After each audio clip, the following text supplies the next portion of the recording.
Hello friends, welcome back to my channel. இன்றைக்கி நம்ம பார்க்க போகிற வீடியோ நார்மல் டெலிவரி ஆகிறதுக்கு என்ன டிப்ஸ் எல்லாம் நம்ம ஃபாலோ பண்ணணும். ஒரு சில டிப்ஸை ஃபாலோ பண்ணாலே ஈஸியாகவே நார்மல் டெலிவரி ஆகிரும். எந்த மாதத்துலேருந்து என்னென்ன டிப்ஸ் எல்லாம் ஃபாலோ பண்ணணுங்கிறதா இந்த வீடியோவில் நம்ம பார்க்க போகிறோம். வீடியோவை ஸ்கிப் பண்ணாமல் முழுசாக பாருங்கள், அப்போ தான் உங்களால் எல்லாத்தையும் தெரிஞ்சுக்க முடியும். நம்மளோட சேனலில் முதல் முறையாக பார்க்குறவங்களா இருந்தீங்கன்னா சப்ஸ்கிரைப் பண்ணிட்டு பாருங்கள், அப்போ தான் நான் போடுற யூஸ்ஃபுல்லான வீடியோ உங்களுக்கு நோட்டிஃபிகேஷனாக வரும். நார்மலாக நம்மளுக்கு நார்மல் டெலிவரி ஆகிறதுக்கு ஃபஸ்ட்டு ரொம்ப முக்கியமான ஒன்று வந்து வாக்கிங் தான். வாக்கிங் வந்து எப்போ எந்த மாதத்துலேருந்து நம்ம போகணும்னா, நார்மல் ப்ரெக்னன்சி நார்மலாக கன்சீவ் ஆயிருக்கீங்கன்னா நீங்கள் முதல் 3 மாதத்துலேருந்தே நீங்கள் வாக்கிங் போகலாம், எந்த ப்ராப்ளமும் கிடையாது.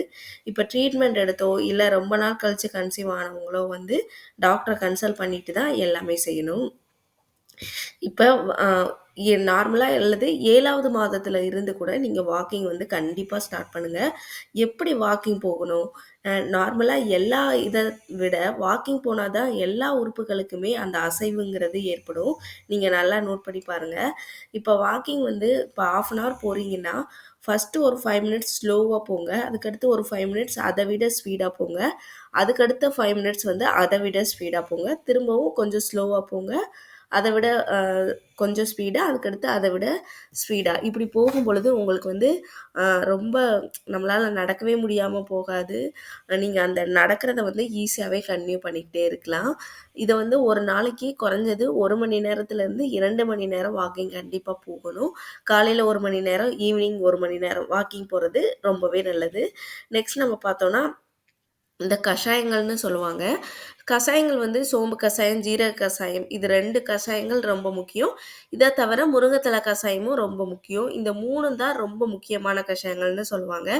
இந்த சீரக கஷாயம் வந்து 7வது மாதத்துலேருந்து நான் எடுத்துக்கொள்ளலாம். இந்த ஜீரக கஷாயம் ஒரு சிலருக்கு காலையில் எடுத்துக்கொள்ளலாமா, நைட்டு எடுத்துக்கொள்ளலாமான்னு சொல்லிட்டு ஒரு சிலருக்கு டவுட் இருக்கும்.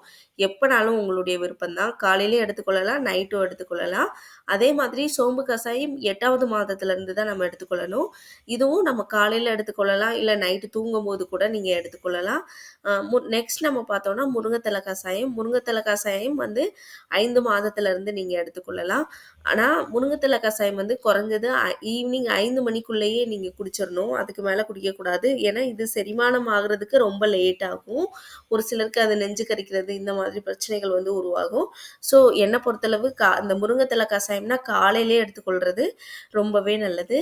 நெக்ஸ்ட் நம்ம பார்த்தோம்னா விளக்கெண்ணெய் குளியல். இப்போ மழை காலங்கிறதுனால விளக்கெண்ணெய் குளியல் வந்து அவாய்ட் பண்ணிக்கிறது ரொம்ப நல்லது. வெயில் காலமாக இருந்ததுன்னா நீங்கள் விளக்கெண்ணெய் குளியலை வந்து உங்களுடைய இடுப்பு பகுதி, உங்களுடைய பிறப்புறுப்பு பகுதி நீங்கள் அப்ளை பண்ணிவிட்டு நல்லா சுடு தண்ணி வச்சு நல்லா குளிக்கும் பொழுது உங்களுடைய இடுப்பெலும்புகள் எல்லாம் தளர்வடைகிறதுக்கு இது ரொம்பவே ஹெல்ப் பண்ணும்.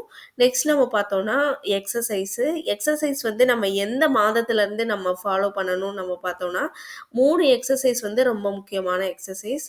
ஒன்று வந்து பட்டர்ஃப்ளை யோகா, ஒன்று வந்து டக் வாக்குன்னு சொல்லுவோம்.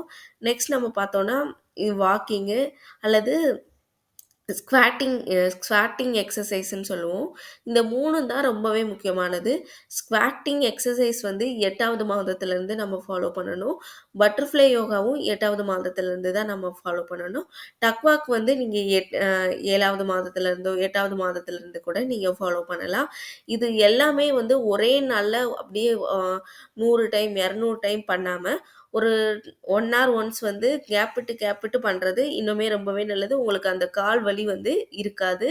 இல்லை என்னால் எதுவுமே முடியலன்னு நினைக்கிறவங்க வாக்கிங் மட்டும் நீங்கள் போய்க்கலாம். அது ரொம்பவே நல்லது. டெய்லி முருங்கைத்தலை கஷாயம் ஒன்று எடுத்துக்கோங்க. பீட்ரூட் ஜூஸ் வந்து எடுத்துக்கோங்க.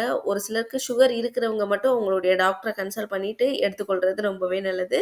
ஆனால் பீட்ரூட் ஜூஸும் உங்களுக்கு ஹீமோகுளோபினை இன்க்ரீஸ் பண்ணும். நல்ல ஸ்கின்னை வந்து நல்லா பளபளன்னு வச்சுக்கிறதுக்கும், குழந்தை வந்து நல்லா கலராக பிறக்கிறதுக்கும், இதில் இருக்கிற இரும்புச்சத்து வந்து நல்லா நம்மளுடைய பாடியில் இருக்கிற ஹீமோகுளோபினை நல்லா வளர்ச்சி அடைகிறதுக்கு ரொம்பவே ஹெல்ப் பண்ணும். ஓகே ஃப்ரெண்ட்ஸ், இந்த வீடியோ உங்களுக்கு ரொம்பவே யூஸ்ஃபுல்லாக இருக்கும்னு நினைக்கிறேன். இந்த வீடியோ பிடிச்சிருந்ததுன்னா லைக் பண்ணுங்கள், ஷேர் பண்ணுங்கள், கமெண்ட் பண்ணுங்கள். மறக்காமல் சப்ஸ்கிரைப் பண்ணிவிடுங்க.